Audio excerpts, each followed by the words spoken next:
Hello दोस्तों, एडो teacher study channel पर आप सभी का स्वागत है। पिछले वीडियो लेक्चर में हम पढ़े थे प्रकृत संख्या, पूर्ण संख्या, अभाज्य या ऋण संख्या या सहभाज्य संख्या किसे कहते हैं। और आज के इस वीडियो में हम पढ़ेंगे भाज्य और पूर्णांक संख्या के बारे में। तो चलिए समझते हैं कि भाज्य, यौगिक या संयुक्त संख्या किसे कहते हैं। तो वैसी संख्या जिनका गुणनखंड 2 से अधिक हो, वैसी संख्या जिनका गुणनखंड क्या होना चाहिए, 2 से अधिक होना चाहिए। गुणनखंड का मतलब हम बताए थे कि यदि कोई संख्या जिस संख्या से विभाजित होती है उसका गुणनखंड कहलाता है। तो अगर बात करते हैं, संख्या लेते हैं हम कि 1, 2, 3, तो यहाँ पे जो एक ऐसी संख्या होती है जिसका गुणनखंड केवल और केवल 1 होता है। तो संख्या लेते हैं अगर हम 2, तो 2 का गुणनखंड 1 और 2 होगा। इसका सिर्फ गुणनखंडों की संख्या 2 होगा। और यहाँ पे 3 की बात करते हैं तो इसका भी गुणनखंडों की संख्या कितना होता है, 1 और 3। तो देख रहे हैं यहाँ पे कि 2 का भी गुणनखंड हो 1 और 2 और 3 का गुणनखंड 1 और 3, यानी दोनों का गुणनखंडों की जो संख्या होती है कितनी हो रही है, 2 हो रही है। लेकिन यहाँ पे डिफिनीशन में ये कह रहा है कि वैसी संख्या जिनका गुणनखंड क्या होना चाहिए, 2 से अधिक। 2 से अधिक मतलब 3 हो सकता है और 3 से ज्यादा भी हो सकता है। तो यहाँ पे देख रहे हैं कि 1, 2 और 3 जो होता है वो क्या होता है, भाज्य संख्या नहीं होता है। तो जो भाज्य संख्या होती है वो सबसे छोटी जो भाज्य संख्या होती है वो 4। क्यों 4? क्योंकि अगर हम 4 का गुणनखंड निकालते हैं तो 4 का गुणनखंड क्या होगा, 1, 2 और 4, 1, 2 और 4। तो 4 के गुणनखंडों की संख्या कितनी हुई, 3, जो 2 से क्या है, अधिक है। तो 4 और 5 नहीं होगा, 6, 8, 9, 10 और 12 अनंत तक, यह भी अंत तक जाएगा।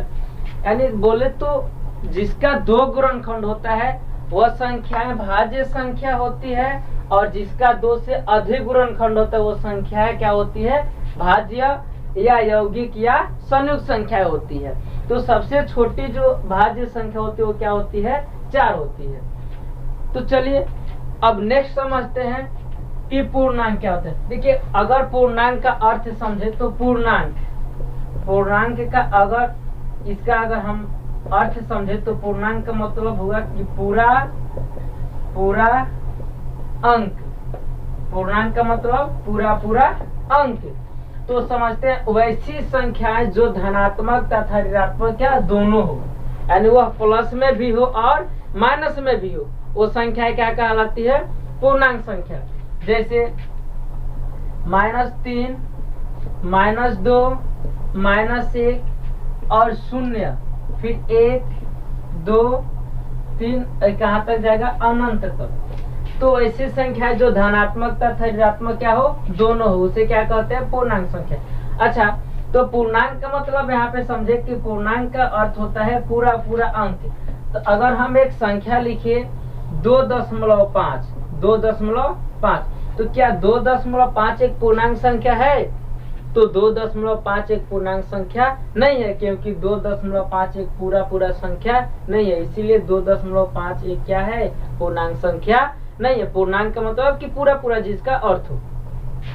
अब समझते हैं पूर्णांक के प्रकार। तो पूर्णांक के प्रकार जो होते हैं वो पूर्णांक के 4 प्रकार होते हैं। पूर्णांक के कितने प्रकार होते हैं, तो पूर्णांक के 4 प्रकार होते हैं। पहला धनात्मक पूर्णांक, दूसरा ऋणात्मक पूर्णांक, और तीसरा अधनात्मक पूर्णांक, और चौथा अऋणात्मक पूर्णांक। धनात्मक पूर्णांक माने वैसी संख्या जो केवल क्या हो, धनात्मक हो।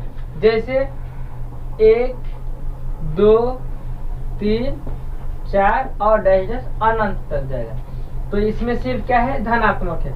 और ऋणात्मक पूर्णांक में वैसी संख्या जो केवल क्या हो, ऋणात्मक मतलब माइनस में हो। तो -1, -2, -3, -4 और ये भी कहाँ तक जाएगा, अनंत तक जाएगा। तीसरा है अधनात्मक। अधनात्मक मतलब धनात्मक नहीं, ऋणात्मक, लेकिन अधनात्मक में 0 शामिल होता है। 0, -1, -2, -10, -4 और ये भी कहाँ तक, अनंत तक जाएगा।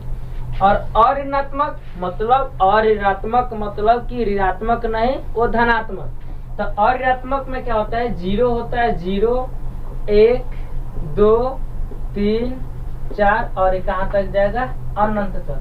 तो इसमें देख रहे हैं कि अधनात्मक और ऋणात्मक में दोनों में क्या है, 0 है। तो अगर यहाँ पे प्रश्न एक बनता है कि 0 कैसी संख्या है, धनात्मक है कि ऋणात्मक है, तो याद रखिए 0 जो होता है वो नहीं तो धनात्मक होता है और ना ही ऋणात्मक होता है। तो 0 क्या होता है, तो 0 अधनात्मक होता है और 0 अऋणात्मक होता है, यानी 0 नहीं तो प्लस होता है और ना ही तो माइनस होता है। अब समझते हैं कि 0 नहीं तो प्लस में आता है और नहीं माइनस में, क्यों? तो अगर मान लीजिए एक संख्या 5 ले रहे हैं, तो अगर 5 में हम 0 जोड़ रहे हैं तो यहाँ पे क्या हो रहा है, 5 हो रहा है। तो देख रहे हैं 5 में 0 को अगर हम प्लस कर रहे हैं तो यहाँ पे 5 हो रहा है, और फिर 5 में से अगर हम 0 को माइनस कर रहे हैं तो भी यहाँ पे क्या मिल रहा है, 5 मिल रहा है। यानी देख रहे हैं कि 5 में 0 जोड़ रहे हैं तो भी इसके मान में कोई परिवर्तन नहीं हो रहा है, और 5 में से 0 को माइनस भी कर रहे हैं तो भी इसके मान में कोई परिवर्तन नहीं हो रहा है। इस तरह से हम बोल सकते हैं कि जो 0 होता है वो नहीं तो ऋणात्मक होता है और नहीं तो धनात्मक होता है। अगर 0 धनात्मक होता और ऋणात्मक होता तो संख्याओं के मान में परिवर्तन जरूर करता है। जैसे अगर इसी को हम दूसरे तरीका से समझे, अगर 5 में से 1 को माइनस करेंगे तो यहाँ पे 4 हो जाएगा, और फिर 5 में 1 को जोड़ेंगे तो यहाँ पे 6 हो जाएगा। देख रहे हैं कि 5 में से 1 को माइनस किए तो 4 हुआ, और 5 में 1 जोड़े तो 6 हुआ, यानी इसके मान में परिवर्तन हुआ है। प्लस माइनस किए तो 4 हुआ और प्लस किए तो 6, यानी इसके मान में परिवर्तन हुआ। लेकिन 5 में 0 को जोड़ दिया और 5 में 0 को घटाए तो इसके मान में कोई परिवर्तन नहीं हुआ। तो इस प्रकार हम बोल सकते हैं कि 0 नहीं तो धनात्मक होता है और न ही ऋणात्मक होता है। तो 0 कैसी संख्या हुई, तो 0 अधनात्मक और 0 क्या होता है, अऋणात्मक होता है। तो आज के इस वीडियो में इतना ही। अब नेक्स्ट वीडियो में हम समझेंगे परिमेय संख्या और अपरिमेय संख्या के बारे में।